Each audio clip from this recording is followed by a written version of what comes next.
Bapak-bapak dan ibu-ibu hadirin jamaah kuliah duha Masjid Istiqomah rahimakumullah.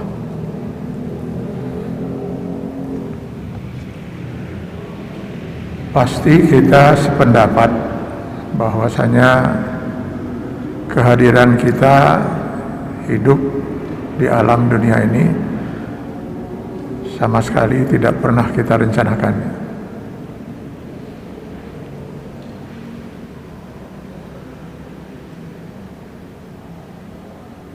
Allah secara absolut menakdirkan kita untuk lahir, dan suatu saat nanti secara absolut pula Allah akan menakdirkan kita untuk meninggalkan alam dunia yang fana ini.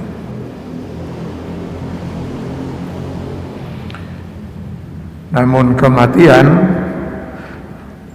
atau kita meninggalkan alam dunia yang fana ini bukanlah akhir dari kehidupan, malah dia sebenarnya awal dari kehidupan yang sesungguhnya.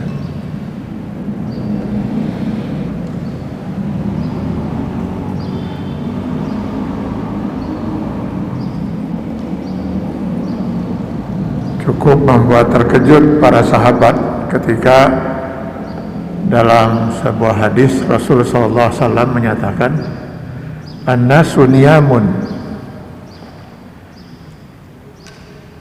fa iza matu intabahu." Manusia ini semua sekarang sedang pada tidur.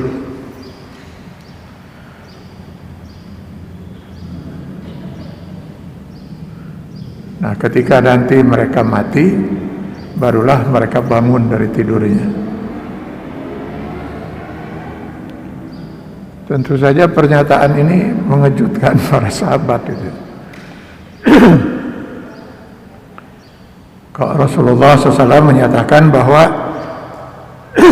kita semua sekarang ini sedang tidur.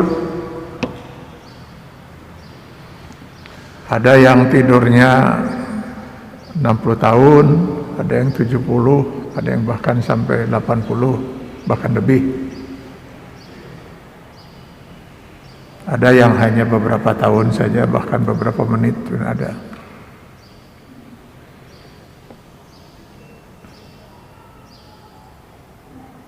Jadi selama kita hidup di alam dunia ini, kita sedang tidur. Barulah kita akan bangun dari tidur kita saat nanti kita meninggal dunia. Kenapa Rasulullah SAW menggambarkan kehidupan kita di alam dunia ini seperti sedang tidur?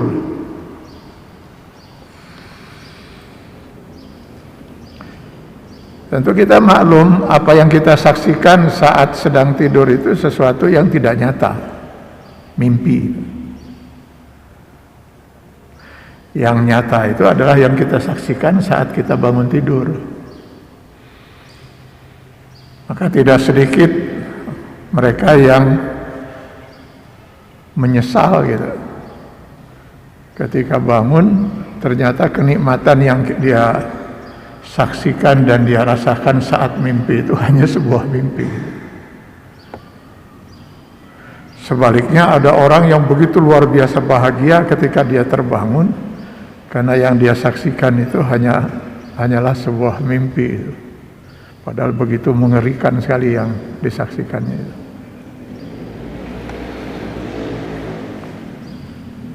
Jadi alam mimpi itu alam yang tidak nyata, tidak sesungguhnya. Yang nyata itu adalah yang kita saksikan saat kita bangun. Alam kubur, alam barzah, ya.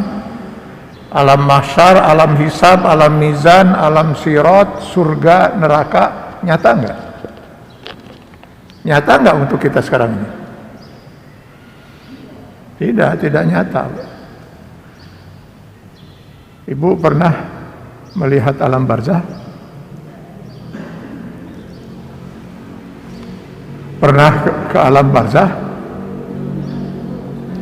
Tidak ada rencana untuk rekreasi ke.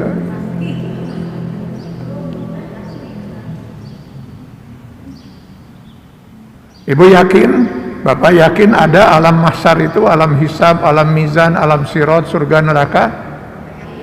Pernah menyaksikan dan merasakan? Tidak pernah. Jadi semua alam-alam itu bagi kita sekarang nih seolah-olah kita tidur gitu. Karena semuanya nggak nyata, nggak bisa kita saksikan.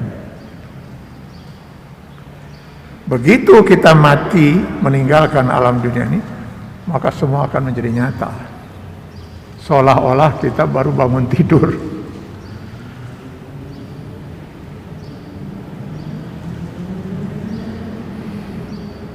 Nah, itu yang dimaksud oleh Rasulullah sallallahu alaihi wasallam.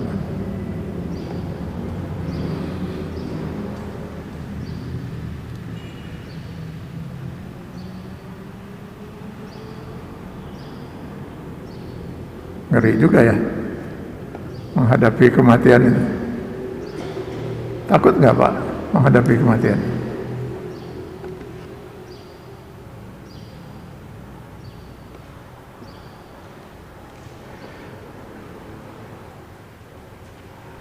Ibu rencananya kapan mau meninggal, Bu?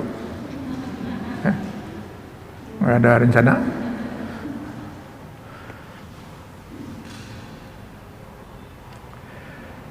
Berbicara kematian ini menarik kalau kita menyimak dialog seorang sahabat dengan Sayyidina Ali radhiyallahu anhu. Suatu ketika diriwayatkan pernah ada seseorang bertanya pada Sayyidina Ali. Kenal Sayyidina Ali ya?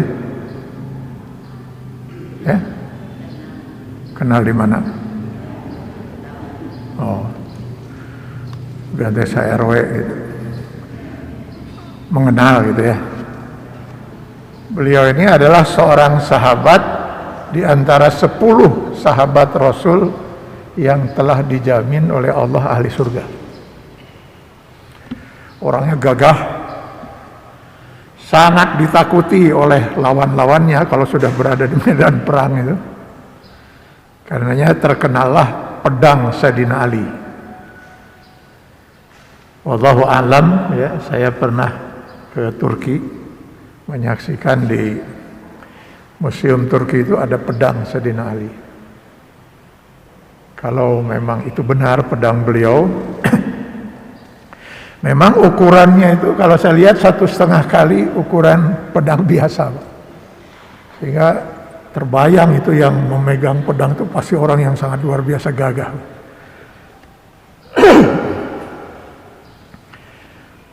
Beliau sangat ditakuti oleh lawan-lawannya dan sangat disegani oleh teman-teman para sahabatnya. Karenanya pantaslah kalau pertanyaan ini diajukan oleh seorang pada Sayyidina Ali. Wahai Sayyidina Ali, takutkah Anda menghadapi kematian?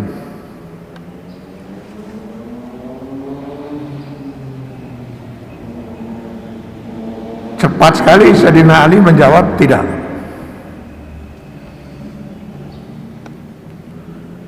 Maka sahabat yang bertanya ini kembali bertanya lagi, mengapa?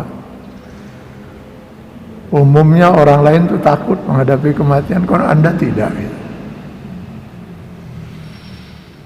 Beliau kemudian menyatakan, kenapa saya harus takut? Karena mau takut mau tidak, saya tetap akan mati.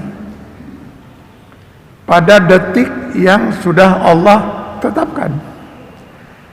Di mana tidak ada seorang manusia pun yang bisa mempercepat atau memperlambat walau hanya 1 detik. Fa iza jaa ajaluhum la yastakhiruna sa'atan wa la yastaqdimun.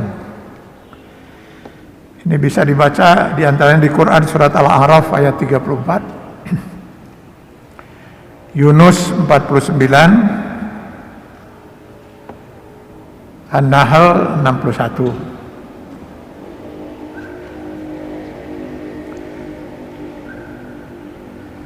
Bahkan di Quran surah Al Imran ayat 145 Allah menyatakan, "Wa ma kana li nafsin an tamuta illa bi iznillahi kitaban muajjala." Ini mempertegas ayat-ayat yang tadi bahwa tidak ada satupun jiwa manusia atau jin atau makhluk yang akan mati kecuali sesuai dengan waktu yang telah ditetapkan oleh Allah Subhanahu wa taala. Yang dalam Quran surat An-Nisa ayat 78, kematian itu pasti akan terjadi walaupun seseorang itu mencoba berlindung di balik tembok yang kokoh. Walau kuntum fi burujim musyayyadah.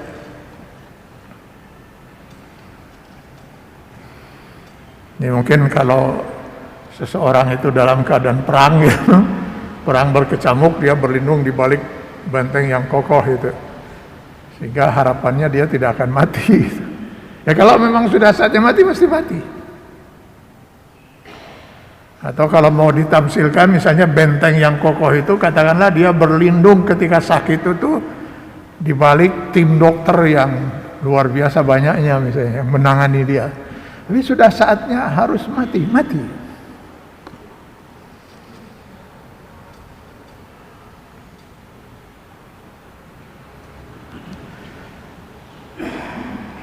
Jadi kalau kematian itu, ya, matinya, detik kematian, itu takdir Allah yang absolut.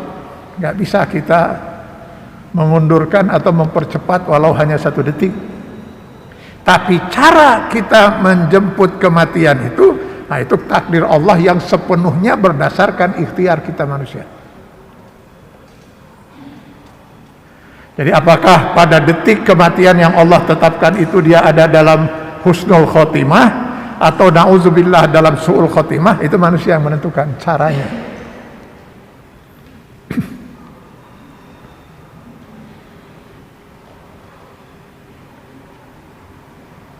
Jadi menurut Sayyidina Ali radhiyallahu an, kalau memang Allah sudah takdirkan saya harus mati, saya pasti akan mati.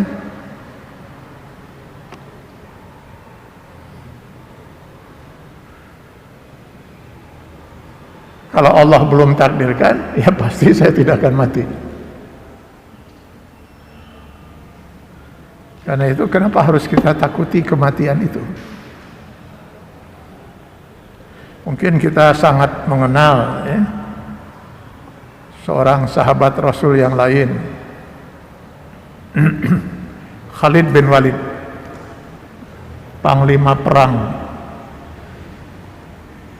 Rasulullah SAW, panglima perang Islam di zaman Rasul. Sebelumnya justru Khalid itu adalah panglima perang dari kubu orang-orang musyrikin pada waktu perang Uhud. Saya baca di dalam satu hadis ketika Khalid bin Walid itu saat menghadapi sakratul maut, beliau kan meninggal tidak di medan perang, meninggal di atas tempat tidur. Disaksikan oleh banyak para sahabat, beliau menangis. Sempat ada seorang yang mungkin salah duga, sehingga kemudian beliau mengatakan pada Khalid, "Wahai Khalid, pernahkah Rasulullah SAW mengajarkan kepada kita untuk mencintai dunia seperti ini? Sampai Anda begitu sedih karena akan meninggalkan alam dunia yang fana ini." Dia mengira Khalid bin Walid itu sedih karena akan meninggal. Maka Khalid bin Walid kemudian menyatakan, "Wallahi, demi Allah, saya tidak pernah akan sedih meninggalkan alam dunia ini karena akan berjumpa dengan Allah. Sudah sejak lama saya rindukan untuk kembali berjumpa dengan Al-Khaliq Allah Subhanahu wa taala." Lalu dia buka bajunya itu, sebagian dari bajunya itu.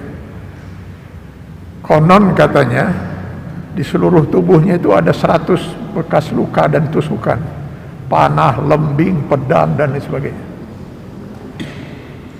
Sehingga nggak ada bagian dari tubuhnya itu yang mulus, Pak. Yang bekas pedang lah, bekas lembing lah, bekas panah lah. Sudah lama saya mengharap kembali menghadap kehadirat Allah Subhanahu wa Ta'ala, tapi di medan perang dalam keadaan mati syahid, bukan di atas ranjang seperti ini.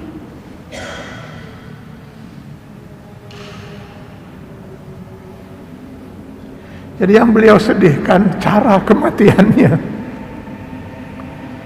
Kenapa yang lain pada meninggal dunia sebagai orang-orang syahid di medan perang, kok beliau malah di atas ranjang ya?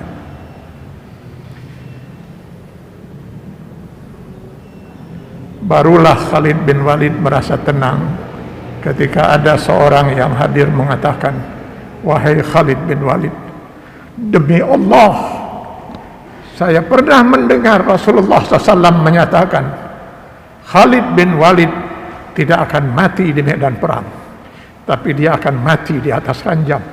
Tapi beliau lebih syahid daripada syuhada-syuhada yang lain."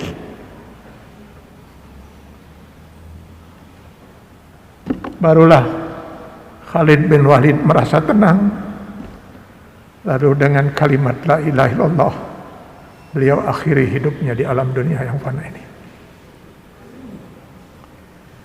Jadi detik kematian itu takdir Allah yang absolut sifatnya. Tapi cara kita untuk menjemput kematian itu sepenuhnya 100% ditakdirkan oleh Allah berdasarkan ikhtiar usaha kita manusia.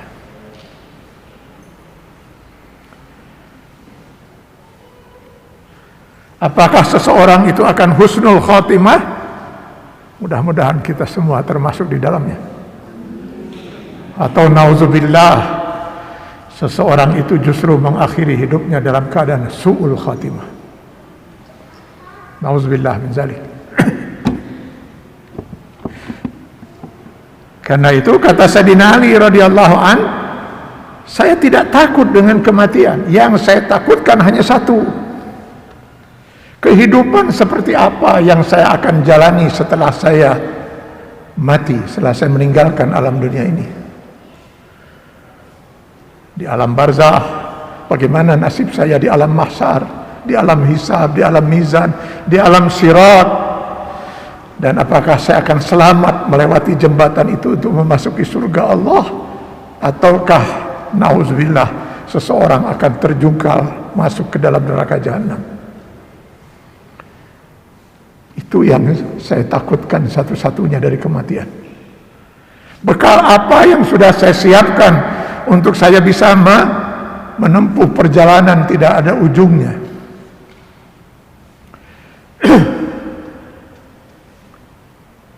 Bapak, Ibu, dan hadirin rahimakumullah, setiap kita mau pergi ke suatu tempat atau menempuh satu perjalanan, pasti kita akan menyiapkan bekal. Kadang-kadang kita yang di Bandung mau ke Jakarta sehari dua hari saja sibuk menyiapkan bekal, apalagi mau umroh, apalagi mau haji.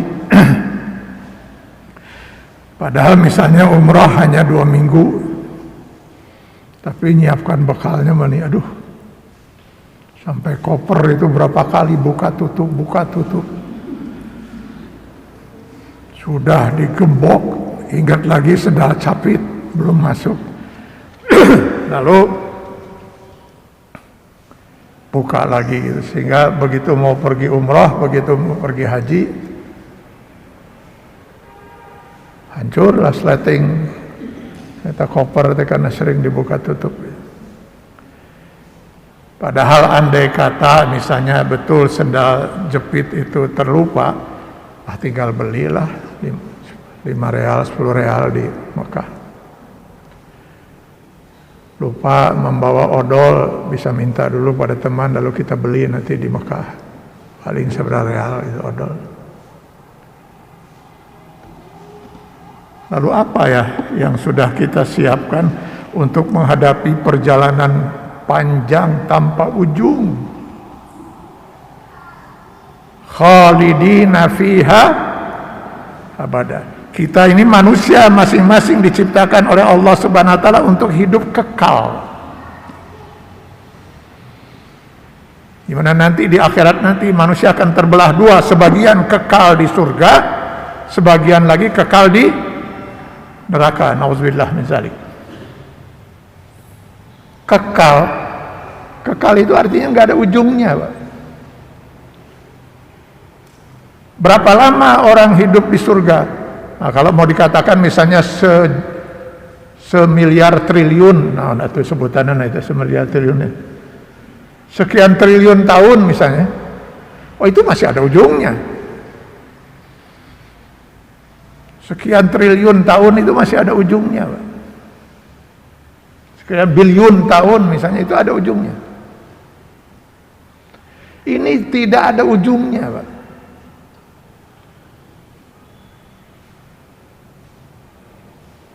Lalu bekal apa yang sudah kita siapkan? Dan bekal itu semua tidak ada urusannya dengan dunia ini.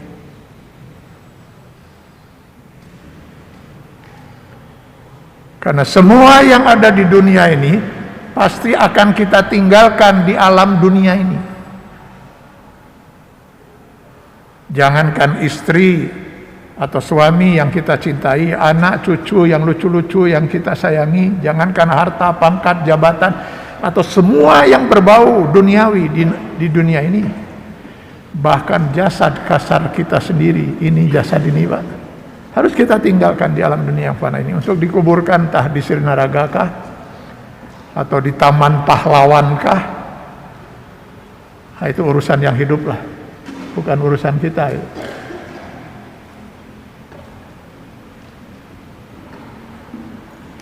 Lalu apa yang mau kita bawa sebagai bekal kita untuk bisa menjamin bahwa kita akan bahagia di alam barzah, alam mahsyar, alam hisab, alam mizan, alam sirat, sampai bisa membawa kita selamat di alam sirat itu untuk menuju surga? Hanya iman dan amal ibadah kita. Nah, itu pertanyaan Sayyidina Ali radhiyallahu anhu. Sudahkah memadai keimanan dan amal soleh kita untuk kita jadikan bekal jika besok lusa kita meninggalkan alam dunia yang fana ini?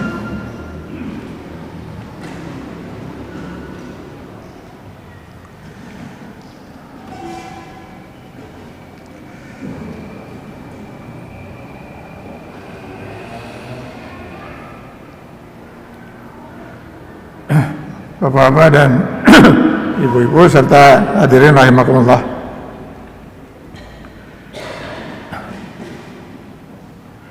Kematian seseorang, kematian kita itu nanti akan diawali, yang saya katakan nanti itu karena kita yang masih hidup, ya. Saudara-saudara kita sudah mengalaminya. Jadi kematian itu diawali dengan saat yang disebut saat sakratul maut.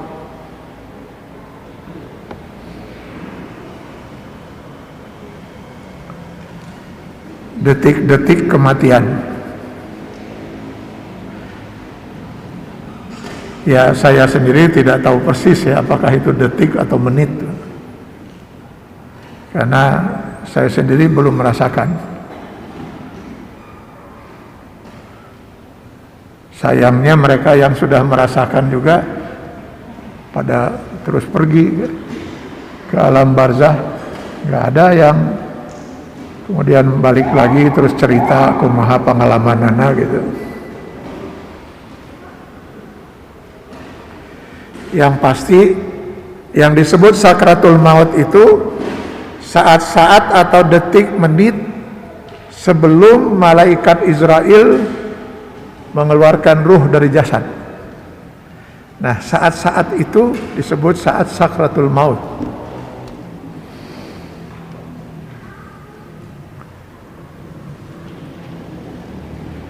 Pada saat seperti itulah baru oleh Allah dibuka tabir alam gaib.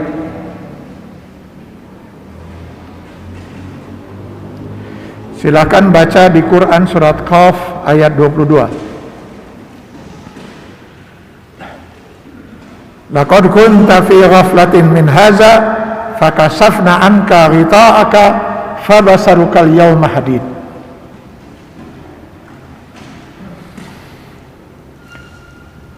Dulu kata Allah, kamu bodoh, nggak mengerti tentang ini. Kenapa kita nggak ngerti? Karena gaib. Sesuatu yang bisa dimengerti oleh akal kita, kalau sesuatu itu tidak gaib, bisa direkam oleh indera kita, bisa dilihat, bisa didengar, bisa dirasa, diraba. Barulah sesuatu itu bisa dimengerti oleh akal, bisa diolah oleh akal. Kalau sesuatu itu tidak pernah terlihat, ya kita tidak akan pernah tahu, tidak akan pernah mengerti.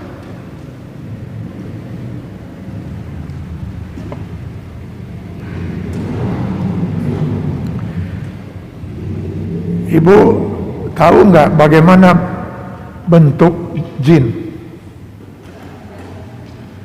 Malaikat. Kenapa ibu tidak tahu? Ya nggak pernah melihat. Pernah salaman dengan jin? Belum. Gimana kita mau tahu jin itu?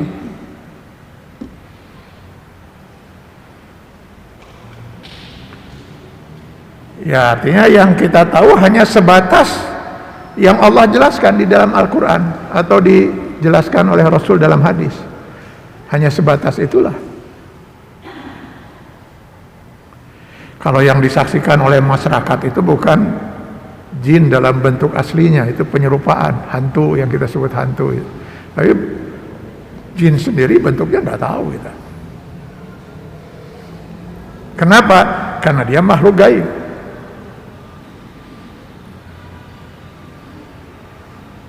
Jadi ada sesuatu yang menghalangi kita untuk bisa menyaksikan, maka kita sebut gaib.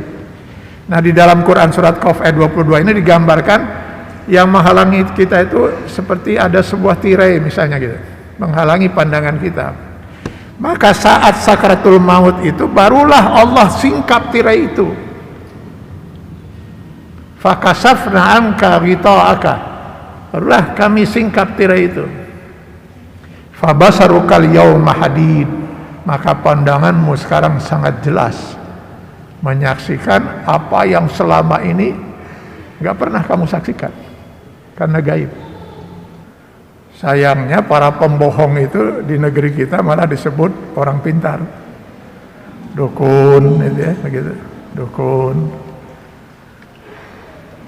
Disebut oleh orang pintar, disebut orang pintar oleh orang-orang bodoh. Hanya orang bodoh yang menyebut mereka orang pintar. Itu mereka itu orang penipu.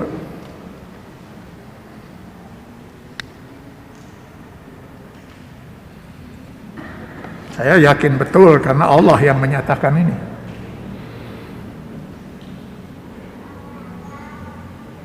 Hanya para nabi dan para rasul saja yang bisa melihat yang gaib sebelum sakratul maut. Dan itu menjadi salah satu bukti kerasulan dan kenabian mereka. Tapi itu pun para nabi nggak bisa setiap saat. Kalau tabir alam gaib ini dibuka oleh Allah, kunci tabir alam gaibnya tetap ada di tangan Allah. Wa indahu mafatihul ghaib. Dibuka, Rasul bisa melihat yang gaib. Tutup lagi, ya sudah nggak bisa melihat lagi. Itu hanya untuk Nabi dan Rasul sebagai bukti kerasulan dan kenabian mereka itu. Kita manusia biasa tidak ada apa yang bisa melihat.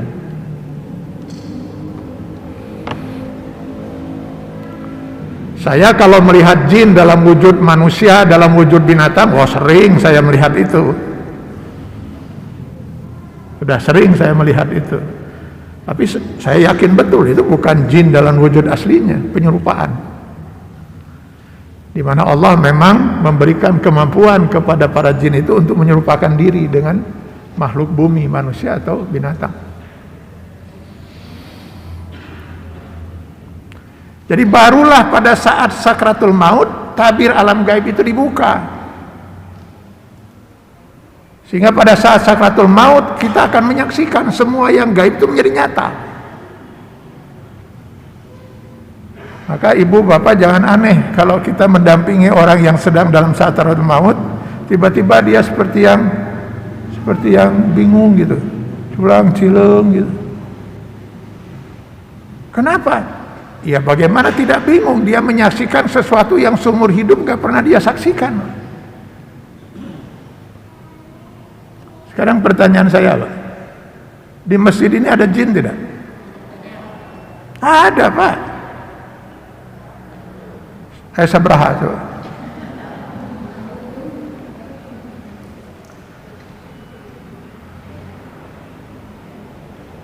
Ya minimal jin yang hadir sekarang di masjid sekarang ini, ya sejumlah kita, minimal. Karena masing-masing kita itu ada seorang jin yang selalu mendampingi hidup kita per detik. Jin qarin, huwa wa qarinahu. Jadi minimal sekarang di masjid ini ada jin hadir sejumlah kita yang hadir. Belum lagi jin yang sedang isoman mungkin di sini. Lagi kena COVID juga ya. Atau kena peraturan PPKM.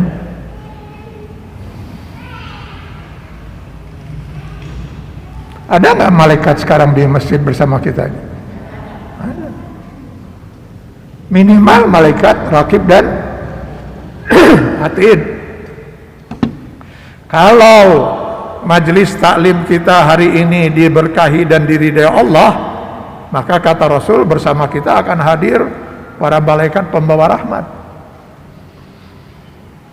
Jadi selain malaikat raqib atid, mungkin ada malaikat pembawa rahmat. Mungkin juga ada malaikat Israel yang sedang melihat itu siapa yang sudah masuk jadwal untuk hari ini gitu.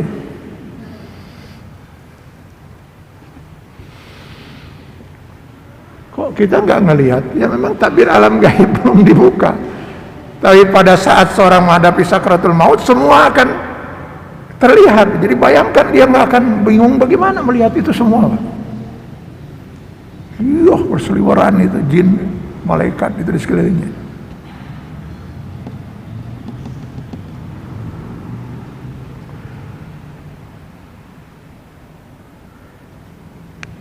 Pertanyaannya, kenapa saat sakratul maut itu tabir alam gaib itu dibuka? Karena sejak itu dia akan berurusan dengan makhluk yang gaib dan akan pergi meninggalkan alam dunia ini menuju alam-alam yang gaib untuk selama-lamanya. Alam barzah, alam gaib, ya harus nggak boleh gaib lagi. Maka sejak sakratul maut tidak ada lagi tabir alam gaib bagi seseorang. Kenapa tabir alam gaib dibuka? Karena dia akan berurusan, berhadapan dengan para malaikat. Mulai sejak sakratul maut itu. Karena kalau kita baca di dalam Al-Quran,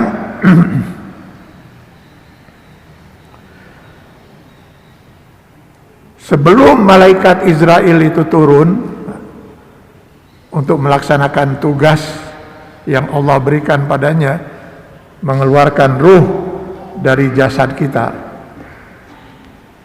untuk dibawa ke alam barzah gitu ya, melanjutkan perjalanan hidup di alam barzah. Nah, itu sebelum malaikat Israel itu turun, itu diawali dengan turunnya serombongan malaikat.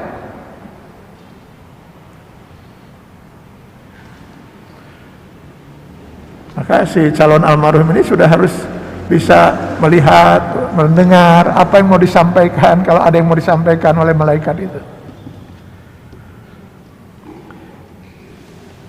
Andai kata si calon almarhum ini seorang hamba Allah yang soleh, solehah, mudah-mudahan kita termasuk di dalamnya.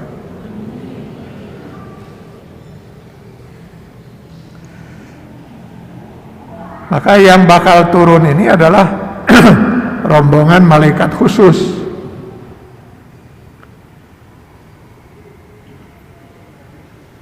Kata Al-Quran rombongan ya, tanpa menjelaskan jumlahnya, pokoknya banyak, satu rombongan ya. Ada malaikat khusus yang kita bisa baca di Quran surat An-Nahl 32. Allazina tatawaffahumul malaikatu thayyibin yaquluna salamun alaikum udkhulul jannata bima kuntum ta'malun. Mereka yang diwafatkan oleh Allah Subhanahu wa taala dengan perantaraan malaikat dalam keadaan thayyib, dalam keadaan baik, dalam keadaan husnul khatimah, dalam keadaan soleh, dalam keadaan mukmin.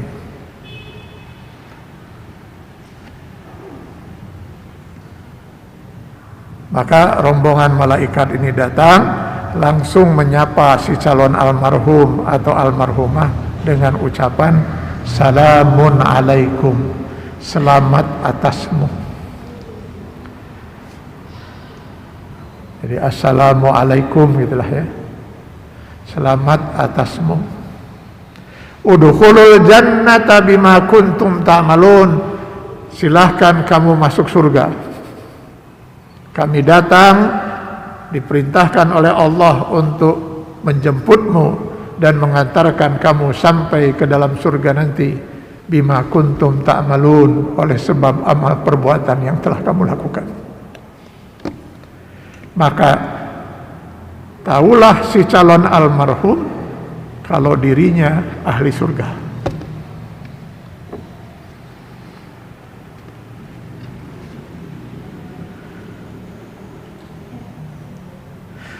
Saya kalau baca ayat ini, Pak,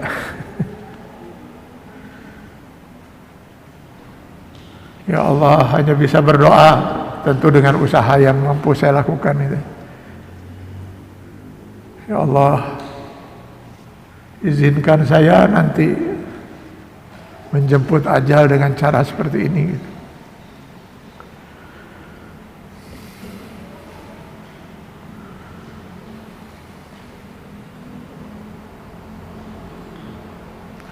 Dan jika kemudian Allah menyatakan bisa,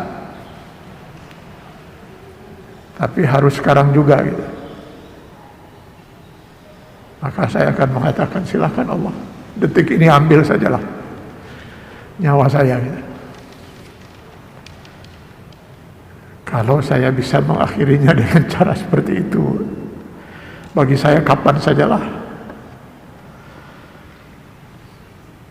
Kita tidak tahu seperti apa akhir hidup kita nanti, Pak.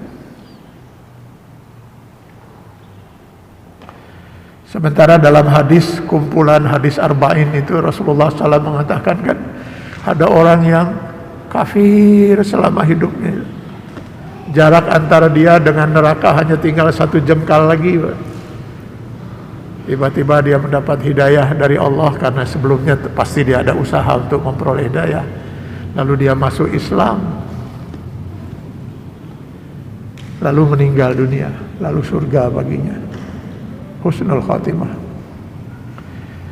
Sementara kata Rasul, ada lagi orang yang begitu luar biasa mukmin dan soleh selama hidupnya, sehingga jarak antara dia dengan surga itu hanya tinggal 1 jengkal lagi. Tiba-tiba entah iblis dari mana yang membisiki dia, akhirnya tiba-tiba dia murtad dan mati dalam keadaan kafir, lalu kekal dia di neraka jahanam. Nauzubillah min dzalik.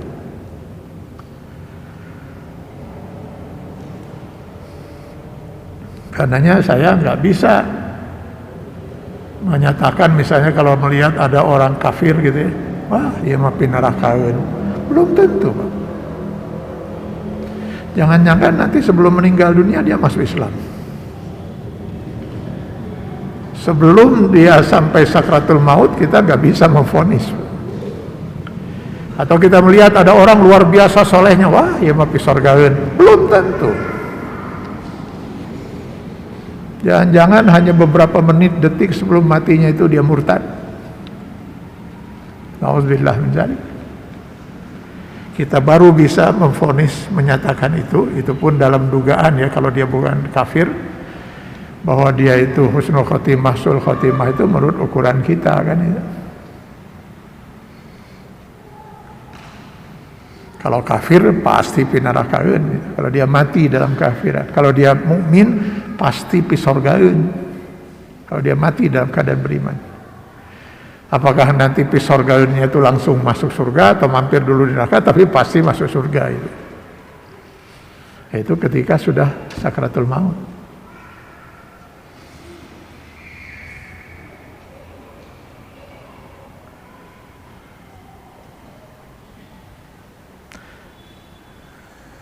Sampai saat ini saya baru melihat di dalam Al-Quran ada 2 kali orang mukmin ahli surga itu akan mendapatkan ucapan selamat dari para malaikat. Saat sakratul maut, dan yang kedua nanti saat si mukmin yang soleh itu akan masuk surga. Rombongan malaikat yang tadi menjemput ini akan membawanya terus sampai ke pintu surga, lalu menyerahkan kepada para malaikat penjaga surga, di mana para malaikat penjaga surga itu kemudian menyambut kehadiran orang mukmin yang soleh itu dengan ucapan salamun alaikum tibtum fadkhuluha khalidin wa qalu alhamdulillah. Ini bisa dibaca di Quran surat Az-Zumar ayat 73. Para malaikat penjaga surga itu kembali mengucapkan selamat atasmu, silahkan kamu masuk surga dan kekallah untuk selama-lamanya. Maka dia pun masuk ke pintu surga sambil mengatakan alhamdulillah. Allah telah memenuhi janjinya bahwa orang yang mukmin dan berbuat soleh itu dijanjikan surga baginya.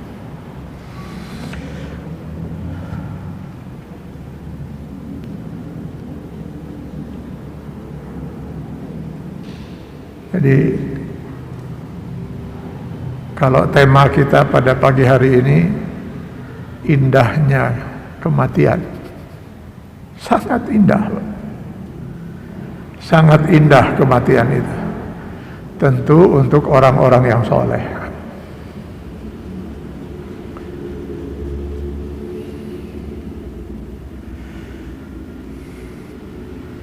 Tapi sebaliknya, kematian itu memang sangat luar biasa mengerikan bagi orang-orang yang menjemput kematian itu dalam kekufuran dan kefasikan.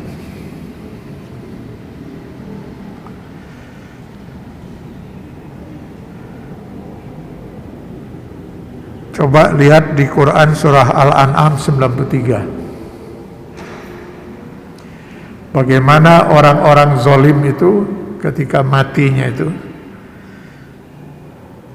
mereka dijemput oleh rombongan malaikat, tapi bukan rombongan yang tadi, rombongan lain, rombongan yang khusus untuk orang-orang zalim. Walau tara iziz zalimuna fi ghamaratil maut wal malaikatu basitu aidihim. Jika saja kamu bisa melihat bagaimana orang-orang zalim itu tatkala mereka menghadapi sakratul maut, di mana para malaikat itu basitu aidihim, mereka membentangkan tangan-tangan mereka. Ada yang mengartikan, sebagian ahli tafsir, basitu aidihim ini memukul wajah-wajah mereka, si orang-orang zalim ini. Ada juga yang menafsirkannya dengan membentangkan dalam arti menahan untuk si arwah ini tidak segera keluar dari jasad. Kenapa? Karena orang zalim itu, orang yang mati dalam keadaan zalim itu, mereka sudah ingin sekali roh itu segera keluar dari jasad, saking sudah tidak tahannya dengan siksa sakratul maut.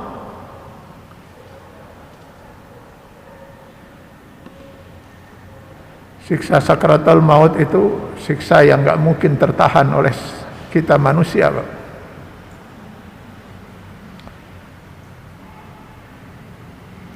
Bapak Ibu, kalau Bapak Ibu misalnya dipukul oleh cucu umur 2 tahun atau 1,5 tahun gitu, kerasa sakitnya? Ya seetik lah. Tapi kalau yang mukul bapak dan ibu itu Mike Tyson, petinju itu, kan kerasa pisan itu mah. Mungkin nggak tertahankan oleh kita. Bayangkan kalau yang menyiksa manusia itu adalah pemilik segala sifat maha, termasuk maha kuat, maha kuasa yang menyiksa. Siapa yang bisa tahan?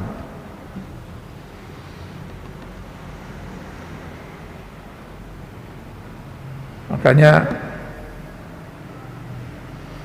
pantas kalau Rasul sallallahu alaihi wasallam menyarankan kepada kita untuk banyak-banyak berdoa, Allahumma hawwin alaina fi sakaratil maut.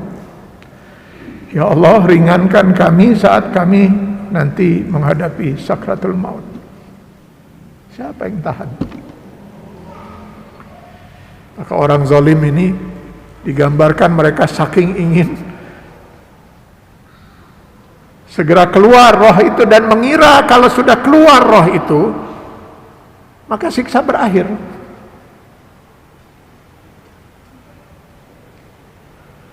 Inilah kebodohan mereka itu. Mana nanti kita akan melihat di ayat ini dan di ayat 50 Quran surat Al-Anfal, para malaikat akan menyatakan ini awal dari siksaan yang tidak akan pernah berakhir selama-lamanya kalau dia mati dalam keadaan kafir. Khalidina fiha. Jangan dikira bahwa kematian itu akhir dari kehidupan, awal dari kehidupan. Bagi orang kafir itu awal dari siksaan Allah yang bakal kekal mereka rasakan. Saya terus terang saja, Pak. Ini kita bicara dengan akidah kita dan tentu ini hak kita, kan? Orang lain silahkan yang tidak, yang bukan muslim berbicara dengan keyakinan mereka dan itu hak mereka. Saya kalau melihat ada orang kafir meninggal dunia, Pak, kalau dia sudah sampai meninggal dunia, kalau sebelum, ya kita berharap mudah-mudahan Allah memberi hidayah dan dia masuk Islam. Tapi kalau dia meninggal dunia dalam keadaan kekafiran, Allahu Akbar. Hanya membayangkan, ya Allah, pasti tadi saat sakratul maut dia disiksa, sekarang sedang dibawa ke alam kubur, nggak sampai 24 jam ukuran dunia, dia sedang akan disiksa untuk selama-lamanya sampai kiamat di alam kubur. Begitu kiamat dia akan disiksa di alam mahsyar, alam hisab, alam mizan, alam sirat sampai kekal selama-lamanya dalam siksaan di neraka jahanam. Gak ada satu saat pun dia akan berhenti dari siksaan. Ngeri kalau kita bayangkan itu ya. Nah ini mereka mengira bahwa siksaan itu hanya terkait dengan karena mereka sedang sakaratul maut. Tidak. Malaikat kemudian mengatakan, akhriju anfusakum, silakan keluarkan nyawamu kalau memang kamu sanggup. Maka tidak sedikit mereka yang kemudian sampai mencakar-cakar tembok, memukulkan, karena ingin segera roh itu keluar. Tapi tidak semua orang yang merasakan siksa sakaratul maut itu fisiknya melakukan gerakan-gerakan seperti ini, karena yang merasakan sakit itu ruh, bukan jasad. Ada orang mengatakan, saya pernah menyaksikan kok orang kafir nggak kelihatan tersiksa. Ya nggak kelihatan. Pasti dia tersiksa, pasti Allah yang menyatakan kok. Loh kok nggak kelihatan? Emangnya kita pernah melihat orang merasakan sesuatu? Kan nggak pernah kita lihat.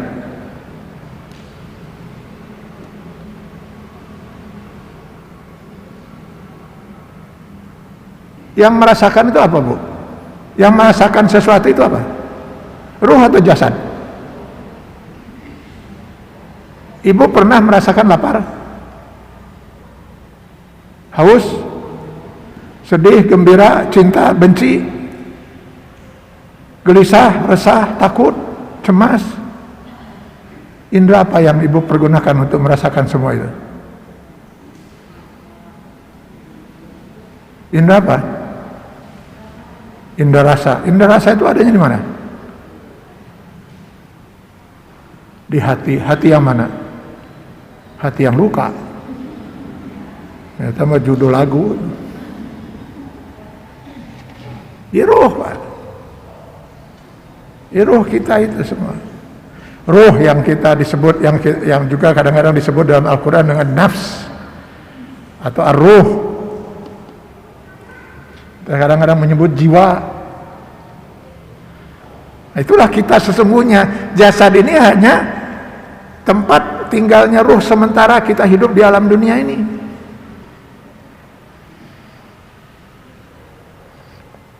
Allah, lapar saya. Siap, indera apa yang kita pergunakan untuk merasakan lapar itu? Sakit rasanya hati saya. Nah, hati kita jadi di dia. Alhamdulillah, orang gembira. Ada yang alhamdulillah. Kesel saya mah, aduh, kesel jadi ka dia. Yang merasakan mana?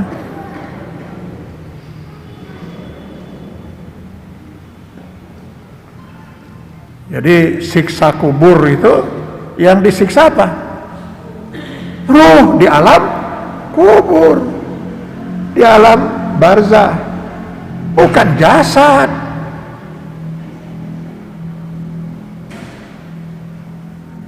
Jasadnya bahkan ada di Sinaraga. Oh, bongkar itu kuburan-kuburan di Sinaraga. Yang di Sinaraga lah yang di mana gitu, kuburan orang-orang non muslim itu yang pasti tamu disiksa ban. So bongkar jasadnya. Pasti kerbiasa ya karena itu badan internal.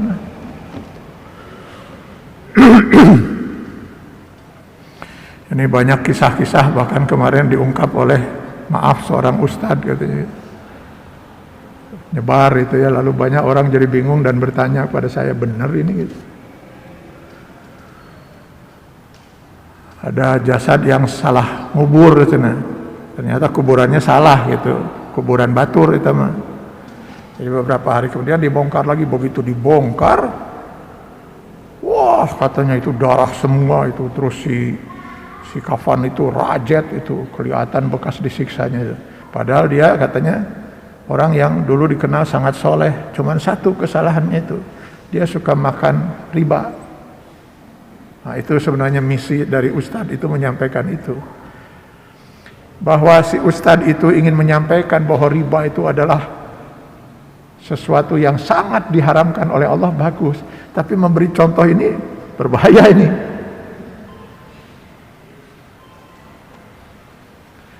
Jadi seolah-olah itu mungkin berdarah-darah itu karena waktu digali kapacul, kata kerajat itu. Saya berani membuktikan ini, kebenaran ini yang saya katakan ini. Di mana? Nah, ini bukti yang fakta yang jelas.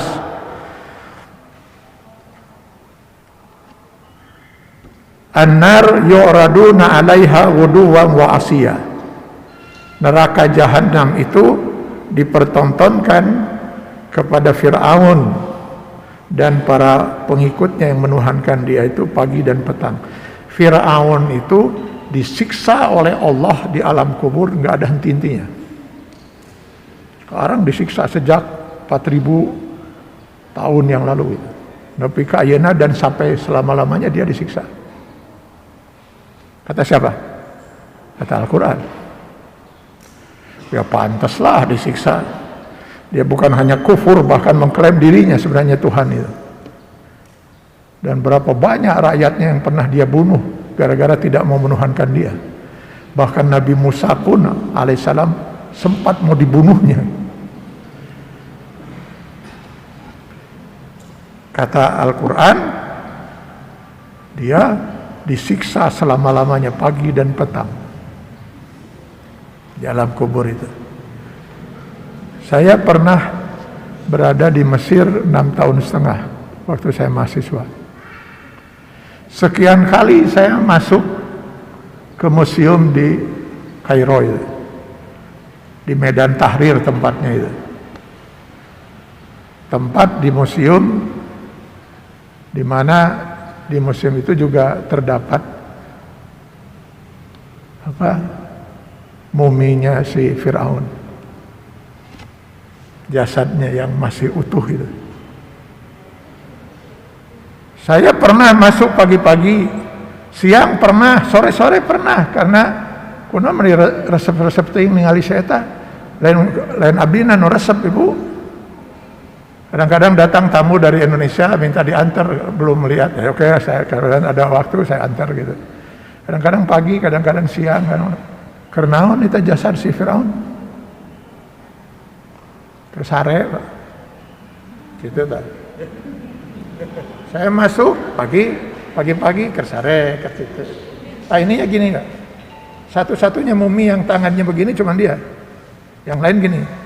Karena si Fir'aun Ramses kedua ini, dia matinya itu kan sedang ditenggelamkan oleh Allah, tangannya terkekituan. Masuk siang kersare, sore kersare. Kata Al-Quran sedang disiksa, yang disiksa rohnya bukan jasad. Nah itu bukti yang nggak bisa, fakta yang nggak bisa dipungkiri, nyata kalau itu. Cok ibu pergi ke Mesir, datang, tinggali Fir'aun.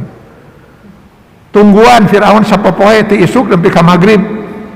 Teungan dirinya itu, dari mulai dibuka museum sampai ditutup, tungguan dirinya gitu dah. Malah ajrug-ajrugan, malah dia tuh ada di ruangan yang ber-AC 5 derajat minus di bawah 0. Karena untuk mempertahankan muminya. Begitu. Yang disiksa itu roh. Jadi nggak ada urusan dengan jasad, Pak.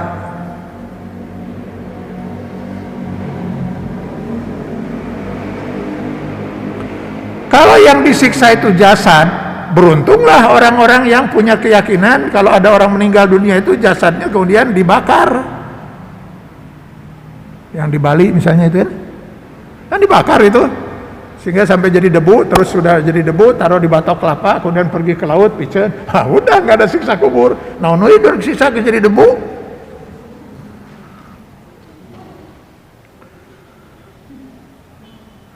Yang disiksa itu rohnya. Dan itu terjadi di alam kubur, bukan di kuburan. Ini supaya kita nggak salah paham ya.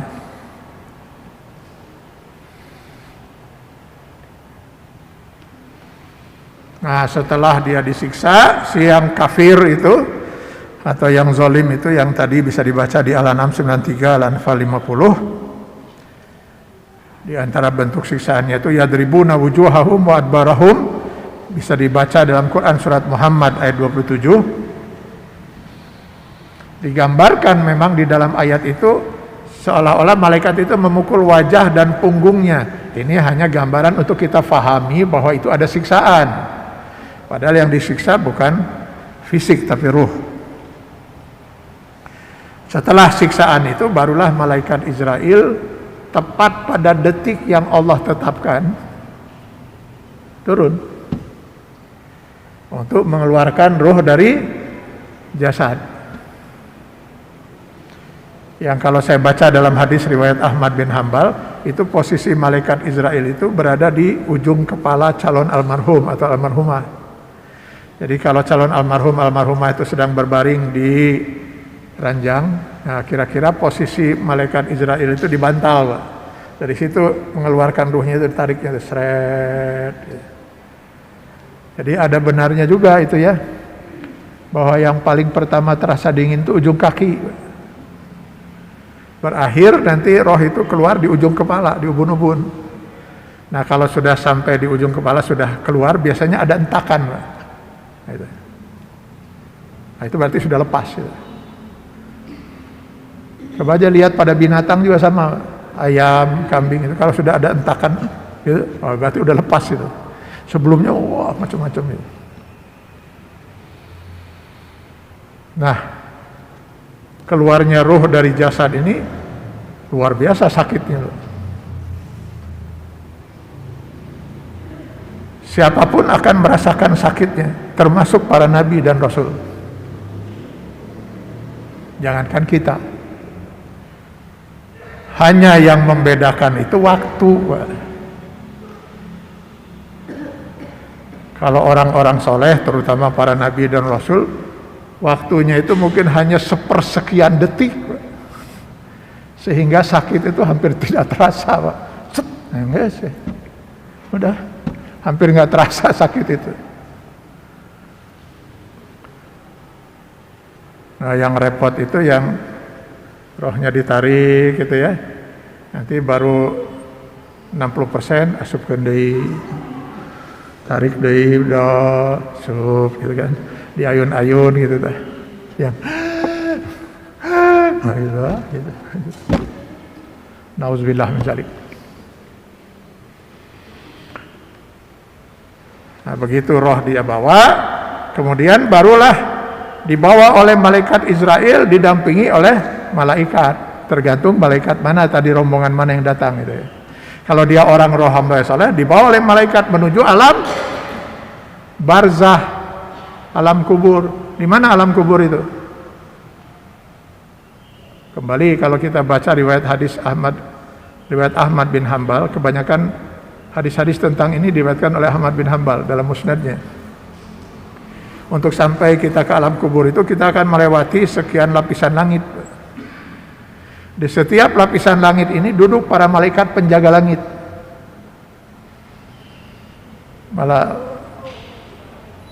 Jadi di setiap lapisan langit ini ada malaikat penjaga langit gitu, supaya enggak runtuh gitu.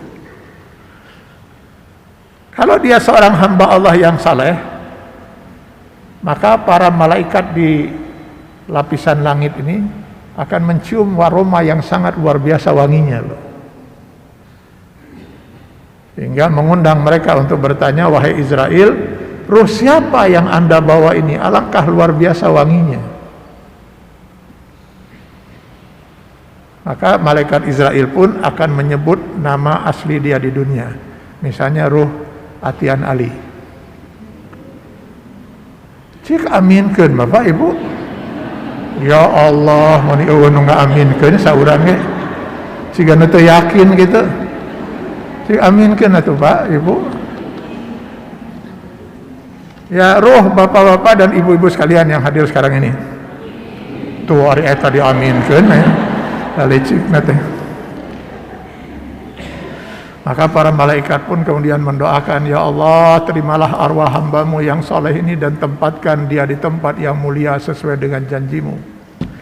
Allahu Akbar, bahagianya orang-orang soleh ini.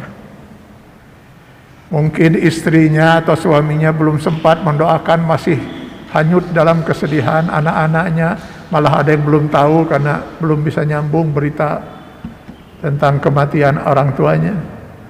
Belum ada seorang pun yang tahu, belum ada seorang pun yang mendoakan. Tapi para malaikat sudah lebih dahulu mendoakannya. Malaikat ya doana itu masa juga akan ditolak oleh Allah. Bahagia orang-orang saleh. Bawa ke alam kubur, taruh di sana. Malaikat Israel pun pergi, lalu datang dua orang malaikat Munkar dan Nakir. Langsung ditanya, man rabbuka wa man rasuluka wa ma kitabuka wa man ikhwanuka. Jawab semua pertanyaan itu. Pergi malaikat Munkar dan Nakir, muncul seorang malaikat lain, wajahnya berseri-seri, lalu dia bertanya, man anta, siapa engkau? Saya adalah malaikat yang ditugaskan oleh Allah untuk mendampingi orang soleh seperti kamu. Dengan izin Allah dibuka tabir alam gaib lapis kedua, maka si hamba Allah soleh itu di alam kubur menyaksikan bagaimana surga, indahnya surga dan kenikmatan yang akan dia rasakan jika nanti dia sudah memasukinya. Inilah surga, kata malaikat, disitulah tempat kamu, inilah kenikmatan-kenikmatan yang akan merasakan nanti setelah kiamat dan setelah kamu masuk surga. Begitu indahnya surga itu, sampai-sampai dia tidak mau berhenti dan berdoa, Allahumma aqimis sa'ah, ya Allah segera laksanakan saja kiamat itu, saking ingin segera menikmati surga itu.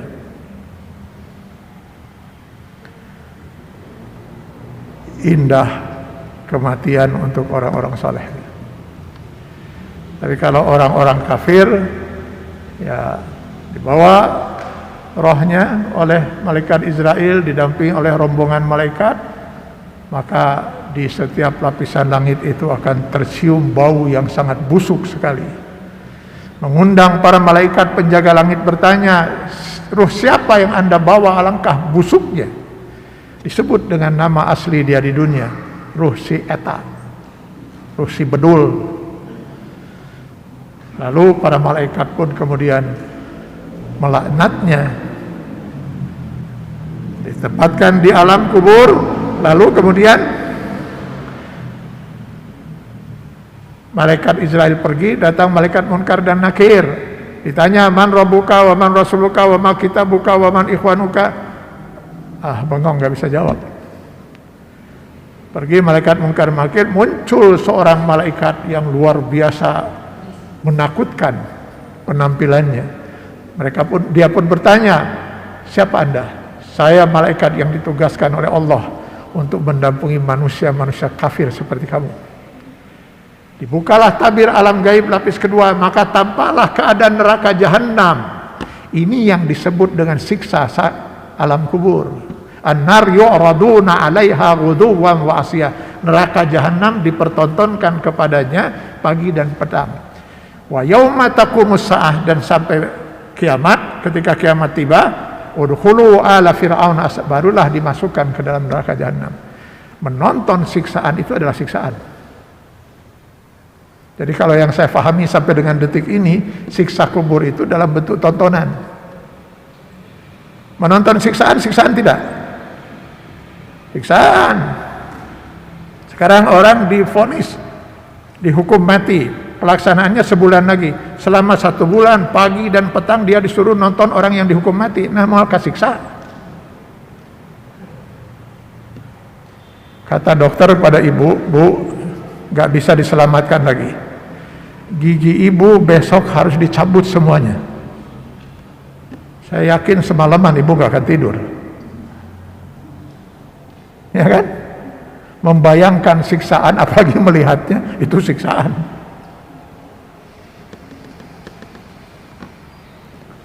Nauzubillah min zalik.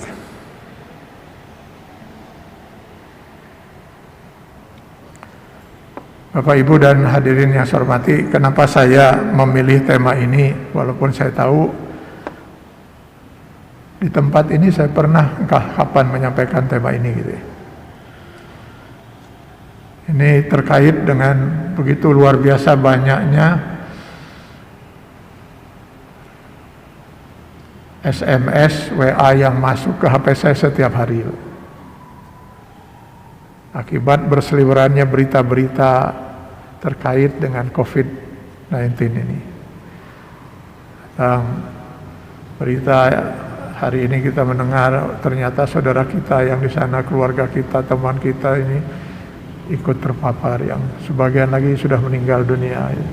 Boro-boro kita bisa takziah, datang saja tidak.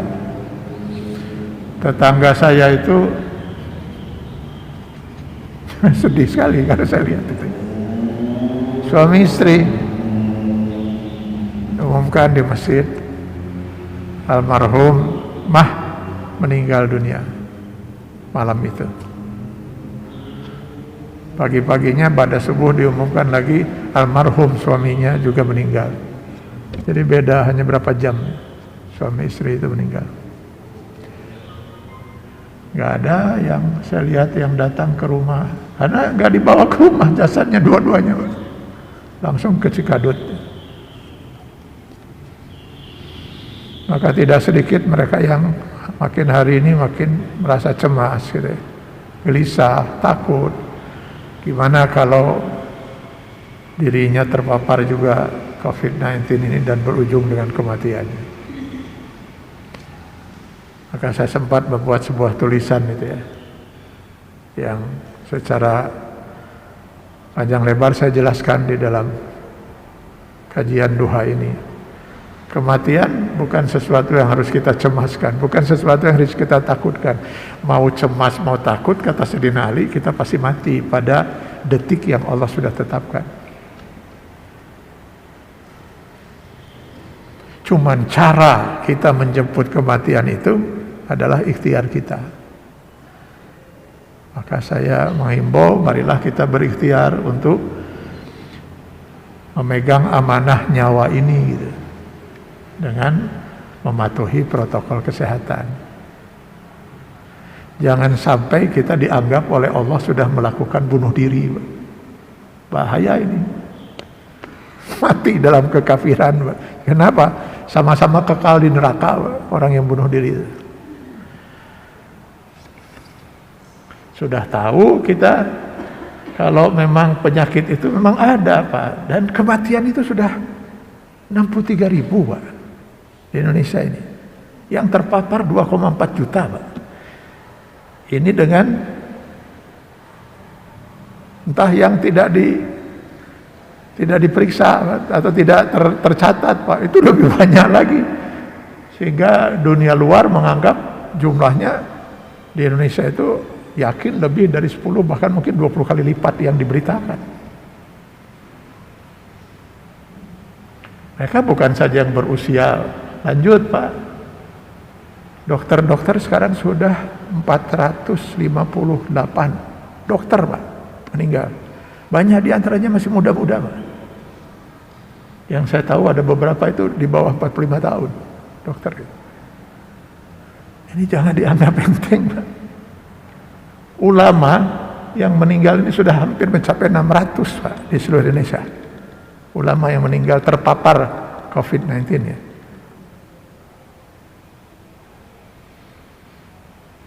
Yang ngeri kalau kita sampai dianggap oleh Allah sudah bunuh diri gitu. Karena kita tidak berusaha untuk memegang amanah ini dengan sebaik-baiknya. Ada yang mungkin bunuh diri sih enggak, karena dia selamat gitu, karena kondisi kesehatannya bagus. Tapi dia membunuh orang lain. Wah, itu juga berat, Pak. Karena dosanya, kata Al-Maidah 32, sama dengan membunuh semua manusia. 7 miliar manusia. Berat itu. Karena itu kalau saya begitu sangat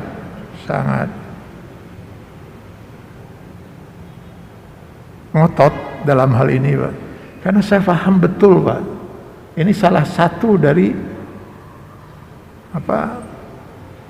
alasan kenapa Allah menurunkan ajaran Islam. Itu untuk melindungi nyawa.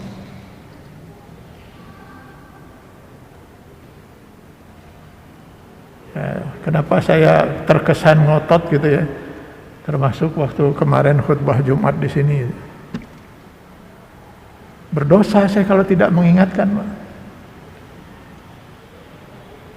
Tidak mengingatkan sampai membuat orang lalai bunuh diri gitu di mata Allah gitu, atau mencelakakan orang lain. Tapi setelah kita berusaha berikhtiar dengan seoptimal mungkin, ya, lalu ternyata Allah takdirkan kita harus kena, ya sudah, insya Allah aman kita.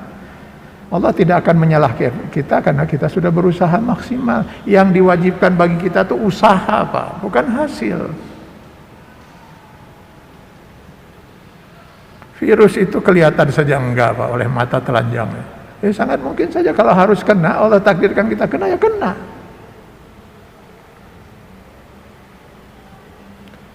Saya pun sempat ditakdirkan kena, sehingga pernah saya absen kan kuliah duha di masjid ini. Terima kasih pada para jemaah yang sudah ikut mendoakan. Padahal di keluarga saya ya seperti saya prinsipnya, karena saya selalu ajarkan. Kebetulan juga anak saya 2 dokter. Jadi kita begitu sangat ketat betul untuk engap saya ceramah 1,5 jam saya tetap pakai masker. Gak pernah saya berbuka masker. Anak-anak saya pun demikian. Barang apapun masuk ke rumah harus semprot dulu sebelum masuk rumah. Pembantu keluar harus masuk langsung ke kamar mandi, tukar baju, mandi atau ini baru bisa masuk ke rumah. Bahwa setelah usaha optimal itu Allah takdirkan harus kena, ya siapa yang bisa menolak takdir Allah? Karena itu terus terang saja ketika saya kena lalu keluarga semua kena, alhamdulillah saya tenang sekali. Saya katakan pada keluarga, hadapi. Insya Allah kita tidak salah di mata Allah.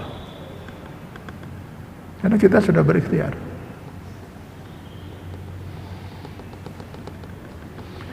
Ya alhamdulillah Pak, sekalinya kena itu keluarga dengan asisten rumah gitu. Kita kena dari 17 itu 15 yang kena. Cuma 2 yang tidak kena. Bayangkan kita harus memikirkan diri kita yang kena, juga harus menguruskan memikirkan yang lain yang gimana ini, gimana itu. Ya alhamdulillah ya Allah buat aturannya itu sedemikian rupa tidak sekaligus semuanya kena Pak, sehingga yang belum kena masih ngurus yang sudah kena duluan dan sebagainya. Sudah diatur oleh Allah Subhanahu wa taala. Dan alhamdulillah semuanya sekarang insya Allah sudah sehat semua.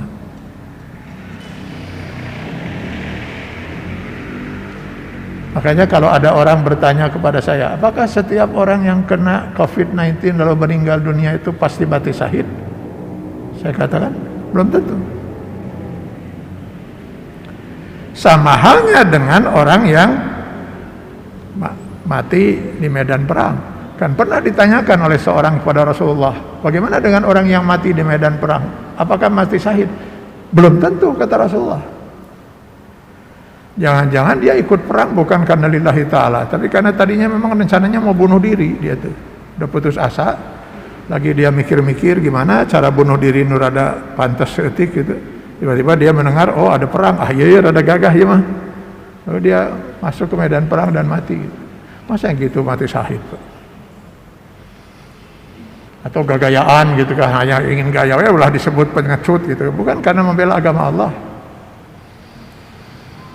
Begitu juga orang yang kemudian, kalau ada orang misalnya sudah berusaha untuk tidak kena, lalu dia kena, Allah takdirkan dia kena, dan dia sabar menghadapi itu semua, dan akhirnya meninggal, insya Allah dia syahid. Tapi kalau ia bagi sepupu nangtang Pak, penyakitnya sah, nangtang gitu, masker dibuka gitu kan, segala macam, seenaknya saja dia lakukan itu semua. Lalu dia kena itu, kena. Saya khawatir itu nggak masuk dalam kategori syahid Pak, kalau meninggal itu. Orang dia yang nangtang kok, nangtang Allah gitu kan. Jadi Bapak Ibu dan sekalian, marilah bukan hanya untuk COVID-19 ini aja, apa saja gitu, kita harus menjaga, melindungi kesehatan kita gitu. Dan tetap berada di jalan Allah Subhanahu wa taala. Mudah-mudahan kapanpun Allah memanggil kita, kita dalam keadaan benar di jalan Allah dan dalam keadaan husnul khatimah. Ini saja saya kira yang ingin saya sampaikan. Mudah-mudahan Allah selalu memberkahi dan meridhoi kita semua. Sampai berjumpa lagi dengan saya mungkin insya Allah di Idul Adha. Kebetulan kalau Allah izinkan, giliran saya juga yang menyampaikan khutbah Idul Adha di Masjid Istiqomah ini. Jika memang tentu situasi juga memungkinkan bagi kita. Kita berdoa mudah-mudahan saudara-saudara kita yang sedang terpapar penyakit apapun termasuk COVID-19 disembuhkan oleh Allah Subhanahu wa taala dengan kesembuhan yang sempurna.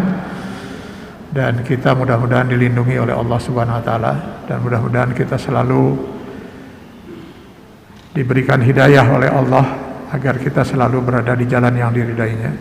Mudah-mudahan kapanpun Allah memanggil kita untuk kembali menghadap kehadiratnya, mudah-mudahan kita semua berada dalam husnul khotimah. Amin ya Allah ya rabbal alamin. Terima kasih. Aku qouli hadza, astaghfirullah li wa lakum. Assalamualaikum warahmatullahi wabarakatuh.